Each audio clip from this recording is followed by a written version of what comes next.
into all that. Girl, I perform for you like a porn star. Till you had enough, then I just need a little bit more. New music, new mood, new position.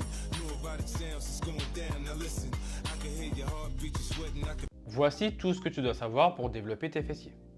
1. Anatomie et biomécanique. Ce groupe musculaire est constitué du grand fessier, qui est la partie la plus volumineuse, ainsi que des petits et moyens fessiers. La fonction primaire du grand fessier est l'extension de la hanche, c'est-à-dire pousser les hanches vers l'avant. Et la fonction primaire des petits et moyens fessiers est l'abduction de hanche. Pour faire simple, c'est quand tu écartes la jambe sur le côté. Ce qui me permet d'enchaîner sur la deuxième partie. 2. Les exercices. Pour le grand fessier, je vais te recommander 3 exercices. Le hip thrust. Sans surprise, c'est un pur mouvement d'extension de hanche, donc il est parfait pour développer le grand fessier.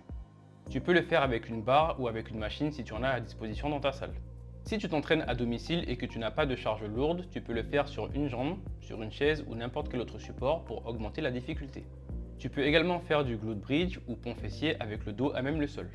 Pareil, fais-le sur une jambe pour que ce soit plus difficile et n'hésite pas à rajouter de la charge. Les fentes arrière en déficit. Le fait de te surélever va augmenter ton amplitude de mouvement et donc l'étirement sur le grand fessier. Attention à ne pas donner d'à-coup avec la jambe arrière, c'est la jambe avant qui doit prendre toute la charge. Si tu débutes, tu peux faire des fentes arrière classiques sans te surélever. Le glute kickback à la poulie. Assez simple, tu dois juste attacher une sangle à la cheville et envoyer ta jambe vers l'arrière.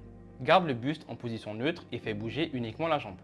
Si tu t'entraînes à domicile, l'équivalent serait le donkey kick avec potentiellement une charge attachée à la cheville. Non, je n'ai pas mis le squat. Pas parce que c'est un mauvais exercice, mais parce que selon ta morphologie, ta mobilité et la longueur de tes membres, il sollicitera peut-être plus les quadriceps ou les adducteurs que les fessiers.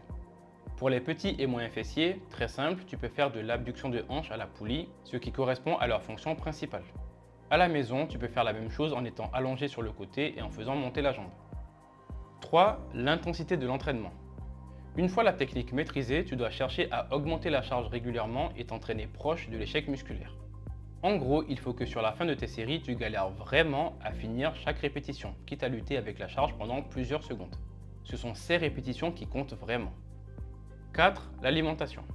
N'oublie pas d'avoir une alimentation équilibrée et riche en protéines pour avoir tous les nutriments nécessaires à la construction musculaire. Assure-toi d'avoir une bonne source de protéines à chaque repas. Je te mets un programme en description, Focus Fessier, que tu peux suivre 2 ou 3 fois par semaine. Bon courage!